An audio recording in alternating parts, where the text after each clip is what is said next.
সুন্দর একটা জমির মালিক জামাত করে।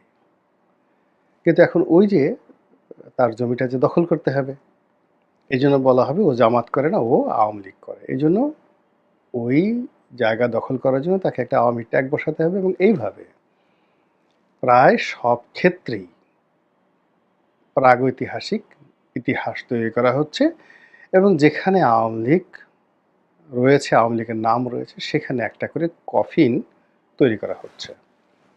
কফিন তো বুঝেন আপনারা। সেটা হলো আমরা গ্রাম বাংলাতে যেটা হয়, সেটা হলো যে যখন একটা মানুষ মারা যায়, তখন তাকে গোসল করানো হয়, দাফন করা হয়। মানে কাফন পরানো হয়, কাফনের কাপড় পরানো হয়। এরপর তাকে দাফন করা হয় মানে কবরের মধ্যে রাখা হয়। এটাকে মানে আমরা দাফন কাফন বলি। এরপরে কবরে রাখার পরে এরপরে আমরা জিয়াফত করি।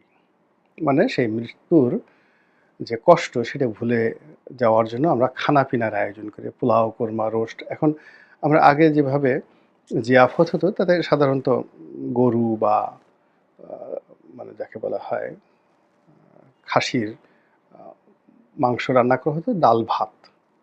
আর যারা আরো বেশি গরিব তারা সাধারণত ৩০-৪০ জন লোক যারা এই জানাজাতে দাফন-কাফনে অংশগ্রহণ করেছেন তাদেরকে একটু মুরগির মাংস দিয়ে ভাত খাওয়ানো হতো। একেবারে কিছু না হলে ডাল ভাত খাওয়ানো হতো। মুগের ডাল দিয়ে বা মসুরির ডাল দিয়ে ৭৩-৭৪ সনে এইভাবে মানে গরিব মানুষগুলো জিয়াফত করত। কিন্তু এখনকার জিয়াফত আবার ভিন্ন। এখন জিয়াফতে এত আয়োজন হয়, আপনি এটা কি জিয়াফত না এই বিয়ে বাড়ির উৎসব? নাকি এটি সুন্নতে খাতনা? আপনি বুঝতে পারবেন না। মানুষের হাতে এমন টাকা-পয়সা এসে গেছে। তো যাই হোক এখন আ সেই যে আমি অনেক আগে একটা বই পড়েছিলাম আ হিরোডোটাসের। তো বই পড়ার পর আমার মনটা ভীষণ রকম খারাপ হয়ে গিয়েছিল। সেখানে আমরা আ আমি পড়েছিলাম যে অনেক সভ্য সমাজ ছিল ব্যাবিলনে। তারপরে সাইরেনিয়াতে। সাইরেনিয়া এবং সাইরেনিকা ২ টো এলাকা। একটা হলো ভূমধ্যসাগরের এপারে আরেকটা হলো ওপারে। প্রাচীন নাম এইগুলো। তারপরে প্রাচীন কতগুলো নাম ছিল লিডিয়া, তারপর ছিল আ মিডিয়া, তারপরে প্রাচীন আরো কত হ্যাসপোটাস। এই খুব বিখ্যাত, বিখ্যাত আজকের যেভাবে ওয়াশিংটন, বেইজিং, সাংহাইয়ের নাম ঐরকম আম আ তারপরে হেলিপটাস এই নামগুলো ছিল প্রাচীন দুনিয়াতে। খুব বিখ্যাত, বিখ্যাত নগর রাষ্ট্র। তো এই সকল সভ্য জগতে যা হতো অনেকগুলো জাতি সম্প্রদায় ছিল যাদের আ সন্তানেরা বাবা-মা বৃদ্ধ হলে অপেক্ষা করত কখন তারা মরবে। এরপর মরে যাওয়ার পর তাদের লাশ কেটে সুন্দর করে রান্না করে তারা খাওয়া-দাওয়া করত ছেলেমেয়েরা এবং পাড়া-প্রতিবেশীদেরকে নিয়ে আনন্দ উল্লাস করত। তো এই লেখা হিরোডোটাসের এই লেখা পড়ার পরে আমার অনেক দিন মন খারাপ ছিল। কিন্তু পরবর্তীতে দেখলাম যে আমরা এই আধুনিক যুগে বসে আমরা কি করছি?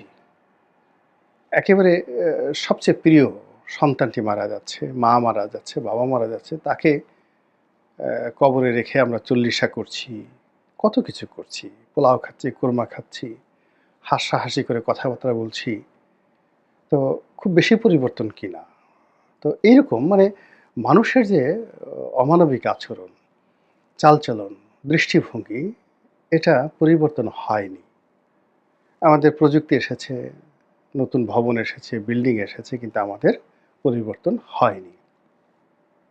তো এনিওয়ে আ যেটা বলছিলাম যে এখন এই যে আওয়ামী লীগের প্রতি যে নিষ্ঠুরতা, প্রাগৈতিহাসিক নিষ্ঠুরতা সেখানে যেখানে আওয়ামী লীগের নাম আসছে সেখানে একটা করে কফিন তৈরি করা হচ্ছে। তো যেটা বলছিলাম যে গ্রাম বাংলাতে যে কফিন হয় সেই কফিনটা আ সাধারণত একটা খাটিয়া এবং সেখানে ওপেন ওই লাশ গোসল-টোসল করিয়ে তারপরে সেটা কাফন পরিয়ে তারপরে শেষে লোকজনের সামনে রাখা হয় জানাজার জন্য। মানুষ জানাজা পড়ে লাশটা আসছে কবরে রেখে দেয়। তো এটা দাফন এবং কাফন। কিন্তু কফিন জিনিসটা আবার আলাদা। যেমন দেখা গেল এখন আধুনিক শহরে, ঢাকা শহরে কেউ মারা গেলেন। এখন ৩-৪ দিন তার লাশটি রাখতে হবে।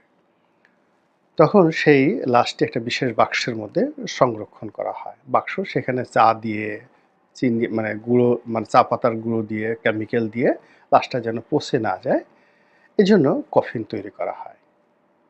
৩-৪ দিনের জন্য ঢাকা থেকে গ্রামে পাঠাতে হবে, এইজন্য কফিন। অথবা দেখা গেল একটি লাশ ৩-৪ দিন এর পরিবর্তে ৩-৪ মাস বা ৩-৪ বছর রাখতে হবে। বিকজ লাশ নিয়ে মামলা আছে, মোকদ্দমা আছে। তারপরে লাশ, ছেলেমেয়েরা বিদেশে আছে, তারা আসবে। এজন্য সেটা সুন্দর করে কফিন করে তারপরে আবার এই লাশ ফ্রিজিং করার জন্য, রেফ্রিজারেট করার জন্য বিভিন্ন হাসপাতাল আছে, সেখানে রাখা হয়। তো এই যে কফিন, তো কফি শব্দটা আ আমাদের আধুনিক সমাজের অপরিহার্য। তো এইভাবে মানে আ আওয়ামী লীগের যে লাশ, সেই লাশটা সঙ্গে, সঙ্গে দাফন না। এটাকে সংরক্ষণ করার জন্য, মানুষজনকে দেখানোর জন্য, ভয় সৃষ্টি করার জন্য, উদাহরণ সৃষ্টি করার জন্য কফিন তৈরি করা হচ্ছে। দৃশ্যমান তৈরি করা হচ্ছে। প্রকাশ্য, যেটাকে আমরা মোবক্রেসি বলা হয়। অর্থাৎ আওয়ামী লীগের নাম শোনা মাত্র সেখানে এই যে আমি যে লাশ শব্দটি ব্যবহার করছি, কফিন শব্দটি ব্যবহার করছি, এটা ১ম এই বলে নিই যে এটা একটা আপেক্ষিক শব্দ। মানে আওয়ামী লীগকে কেন্দ্র করে যে সন্ত্রাসগুলো করা হচ্ছে সেটা এতটা দৃশ্যমান, এতটা পাবলিক এবং এতটা যাকে বলা হয় নির্মম এবং নিষ্ঠুর, যেটা দেখে যেন মানুষ শিক্ষা গ্রহণ করতে পারে এবং আওয়ামী লীগের নাম যেন দ্বিতীয়বার তার উচ্চারণ না করে। এই ভয় তৈরি করার জন্য যে পরিবেশ সৃষ্টি করা হয়, এটাকে আমি রূপক অর্থে কফিন বলছি। গেল এক। দ্বিতীয়ত হলো যে যখন আপনি একটা কোনো কফিন বা একটা জিনিসের একটা সমাধি, ইতি টানাবেন, ইতি টানবেন। তো সেটাকে তো আপনাকে আ কবর দিতে হবে। মানে দাফন-কাফন করতে হবে। তো আওয়ামী লীগকেও তো আপনি যদি একেবারে শেষ করে দেন, তো তার যেন অস্তিত্ব না থাকে, তাকে তো মাটিতে পুঁতে ফেলতে হবে, কফিন দিতে হবে এবং সেখান থেকে যেন আর সে উত্থিত না হয়। তো আওয়ামী লীগের সেই যে কফিনটি, সেই কফিনটি দাফন করে সেটাকে অস্তিত্ববিহীন করার যে চিরাচরিত যে ইতিহাস, সেই ইতিহাস যদি আধুনিক হতে হয় তাহলে সেটা আদর্শিক। আর যদি প্রাগৈতিহাসিক হতে হয় তাহলে একটা আওয়ামী লীগ ধরো যেভাবে হালাকু খান, চেঙ্গিস খান যেভাবে একটি আদর্শকে সম্পূর্ণ ধ্বংস করার চেষ্টা করেছেন, ঠিক সেম কাজটি তাদেরকে করতে হবে। তো সেই কাজটি এখন যারা আওয়ামী বিরোধী, তারা কি করতে পারছেন বা পারবেন? এটি হলো প্রশ্ন, ১ম প্রশ্ন। দ্বিতীয় প্রশ্ন হলো যে আওয়ামী লীগ নামক যে দলটি রয়েছে, সেটার যে আদর্শ, সেটার যে চিন্তা, সেটার যে অস্তিত্ব, সেটি আগামীতে কি এইভাবে সমাহিত থাকবে? নাকি ওই যে গল্পে যেটা ফিনিক্স পাখির গল্প রয়েছে, সেই ফিনিক্স পাখির গল্পের মতো তারা আবার নতুন করে জাগরিত হবে? এখানে আপনি যদি প্রাগৈতিহাসিক ইতিহাস ধরেন এবং আপনি যদি মনে করেন বর্তমান সভ্যতা প্রাগৈতিহাসিক নিয়ম অনুযায়ী চলবে, তাহলে আওয়ামী লীগের ফিরে আসার সম্ভাবনা নেই। কিন্তু আপনি যদি ইতিহাসের কথা চিন্তা করেন, সভ্যতার কথা চিন্তা করেন, কৃষ্টি এবং কালচারের কথা চিন্তা করেন, তাহলে আওয়ামী লীগ একটা আদর্শ, একটা ধারণা, একটা চিন্তা এবং একটা চেতনা, একটা ভ্যালুস, একটা মূল্যবোধ, এবং এটি সিনা থেকে সিনা, মস্তিষ্ক থেকে মস্তিষ্ক, জিন থেকে জিনে এটি প্রবাহিত হতে থাকে।